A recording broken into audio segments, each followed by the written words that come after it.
Hi hello welcome to Nordic നമസ്കാരം. അപ്പോൾ എല്ലാവരും സുഖമായിരിക്കണോ? ഞാനിവിടെ സുഖമായിരിക്കണോ. ഇന്ന് ഞാൻ വന്നിരിക്കുന്നത് dry fish green mango curry ആയിട്ടാണ്.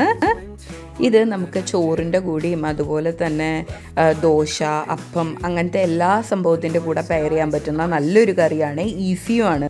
ഇതിനു വേണ്ടി ഞാൻ എടുത്തിരിക്കുന്നത് ഒരു സവാള, അതുപോലെ തന്നെ 2 കുഞ്ഞ് വളരെ ചെറിയ മാങ്ങ, അതുപോലെ ഇഞ്ചി നുറുക്കിയത്. എന്നിട്ട് ഇതിനൊക്കെ ആദ്യമായിട്ട് തന്നെ ഒരു പേസ്റ്റ് ഉണ്ടാക്കാം നമുക്ക്. അതിനായി ജാറിലേക്ക് കുറച്ച് കറിവേപ്പില, തേങ്ങ, എരിവിന് ആവശ്യമുള്ള മുളക് പൊടി, 4 മണി ഉലുവ, പിന്നെ കുറച്ച് ഉള്ളി,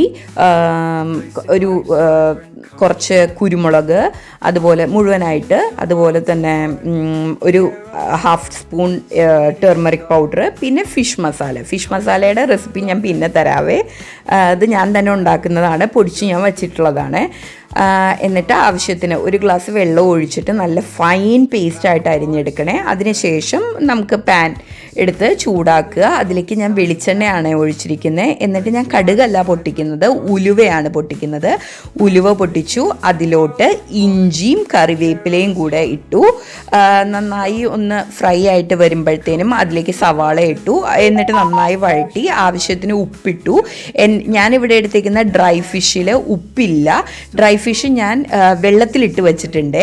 ഇതെനിക്ക് സ്പെഷ്യലായിട്ട് നാട്ടിൽ നിന്ന് ഒരാൾ ചെയ്തു തന്നതാണ്. ഉപ്പൊന്നും ഇടാതെ ആൾ ഉണക്കി തന്നതാണ്.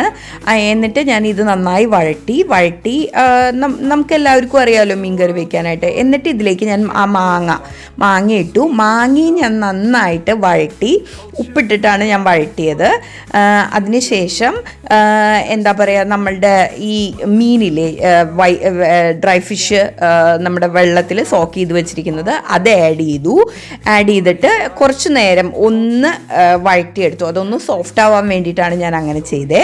അതിനുശേഷം നമ്മൾ സ്മൂത്തായിട്ട് ഗ്രൈൻഡ് ചെയ്ത് വെച്ചിരിക്കുന്ന ആ പേസ്റ്റ് ആഡ് ചെയ്തിട്ട് നന്നായിട്ട് ആവശ്യത്തിന് വെള്ളം ഒഴിച്ച് നന്നായി തിളപ്പിച്ച് നമ്മുടെ ആവശ്യത്തിന് കുറുകി വരുമ്പോഴത്തേനും അതിൽ എന്താ പറയുക, 2 കുടംപുളിയുടെ ഒരു കഷ്ണം, ഞാൻ പുളി നോക്കിയപ്പോൾ കുറച്ച് താഴ്ന്നു നിൽക്കുന്നതായി ഫീൽ ചെയ്തു. അപ്പം ഞാൻ 1 കുടംപുളി എടുത്ത് 2 പീസാക്കി അതിലിട്ടു.